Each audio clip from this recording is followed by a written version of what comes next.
Welcome to the History of North America. I'm Mark Vinette. Europeans unknowingly unleashed on the New World a form of bacterial epidemic to which aboriginal peoples had no immunity. The microbes ravaged the original inhabitants of the continent, causing a pandemic and demographic disaster.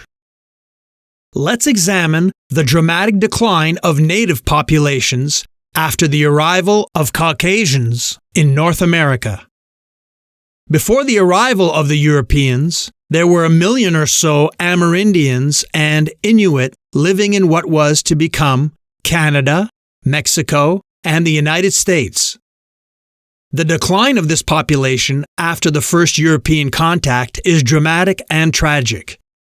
The native population was reduced by as much as 90%. The native peoples have never fully recovered from that first encounter with an alien culture carrying alien diseases.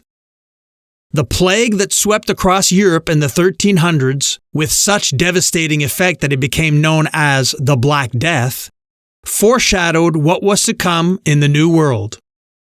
While it was the worst plague ever recorded in the Old World, claiming as it did nearly 1/3 of the entire population of Europe, we know that for thousands of years Europe, Africa, and Asia had been ravaged periodically by other almost equally devastating waves of infection, ranging from smallpox and measles to influenza, typhus, and cholera.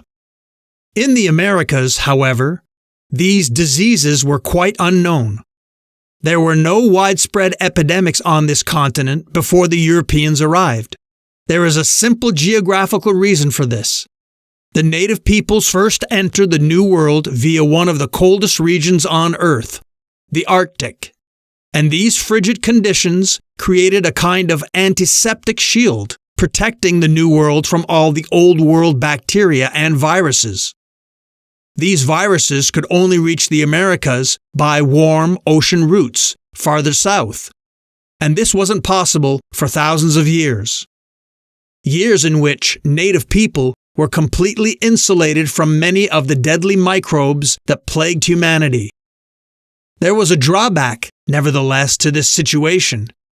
The native peoples were not able to develop any immunities to these infections, so that when the Europeans did come, the Indians and Inuit were physically powerless to combat the deluge of disease that the Europeans brought with them, and none of the considerable medicinal skills of the native peoples had prepared them for this lethal onslaught of smallpox, measles, influenza, and bubonic plague.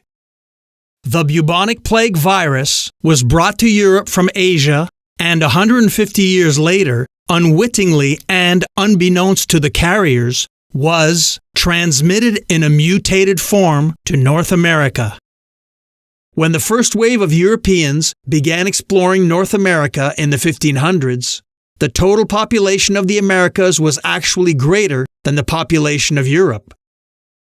By the time the second wave of Europeans arrived in North America 100 years later, tens of millions of the native peoples had been wiped out in what amounted to a devastation 3 times as lethal as the Black Death. Europe eventually recovered from the Black Death. The native peoples never did, because the havoc and suffering wrought by the Great Plagues was compounded by many other radical threats to their way of life. It was European advantages in technology, the unwitting transmission of diseases, and eventually sheer superiority in numbers that would overwhelm these native societies. This put them at a great disadvantage when faced with invaders that were at first technologically superior and later numerically superior. Also, in the great unwitting exchange of bacteria, viruses, and infectious diseases that transpired between the peoples of two worlds, unfortunately for the North American indigenous peoples, it was they who got the shorter end of the stick and thus inadvertently suffered most. In the 16th century, Eurasian diseases such as smallpox and measles, which were endemic among the colonists but new to North America, caused the deaths of 90% of the indigenous people, resulting in great losses to their societies and cultures. Europeans thus unknowingly unleashed a form of bacterial epidemic to which aboriginal peoples had no immunity that ravaged the original inhabitants of the continent.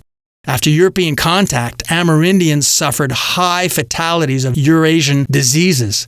Studies have shown the diseases were likely carried by the increased number of immigrants from cities and nations where smallpox was prevalent, such as France, England, and the Netherlands. The European invasion of North America was thus accomplished by means of numbers, advanced technology, and bacteria.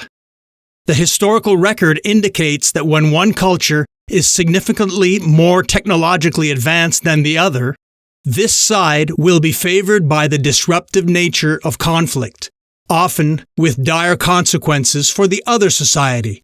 But the introduction of disease plays a critical role in the process. More isolated peoples who lived across broader territories in low density succumbed to the illnesses brought from the comparatively higher density of Europe.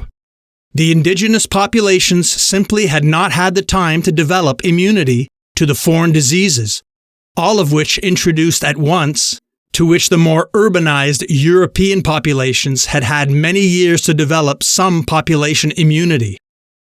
Disease in North America caused a demographic disaster resulting from the unintentional pandemic which Europeans brought to the New World. Animal husbandry caused diseases in the Old World via an invisible enemy, viruses. The microbial impact of Western diseases did its work. But let's be fair and honest. The killing of Indians by disease is a tragedy of history, not a genocide. Simplistically dividing history into good guys and bad guys and taking the side of good guys might make one feel morally superior. However, to make one feel morally superior is an unsophisticated and somewhat immature and childish approach to the analysis and interpretation of the complex and nuanced historical record.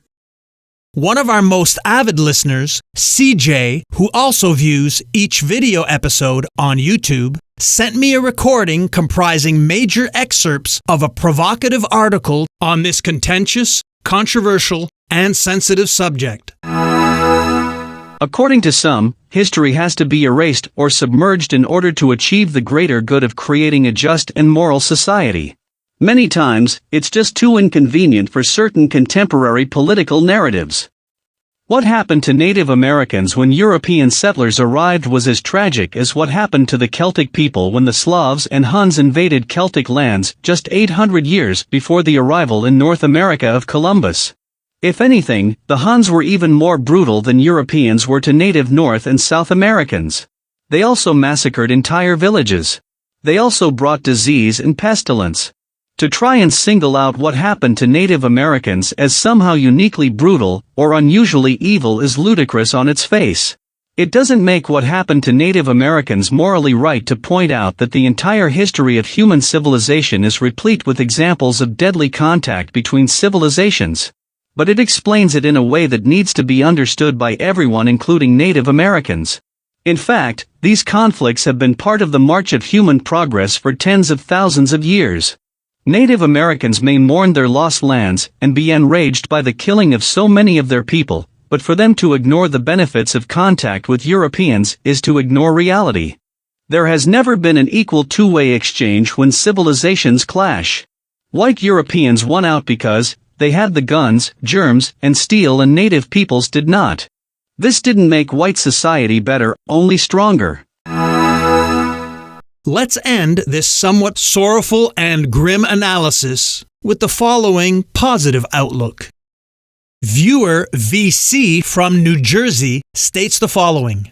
The age of encounter in North America instigated the inadvertent spread of infectious disease, which tragically sounded the death knell for certain native cultures, but simultaneously created new hybrid cultures. A rich mixture of both indigenous and European influences. A merger we are the richer for today. I'm Mark Vinette, and I hope you're enjoying the ride.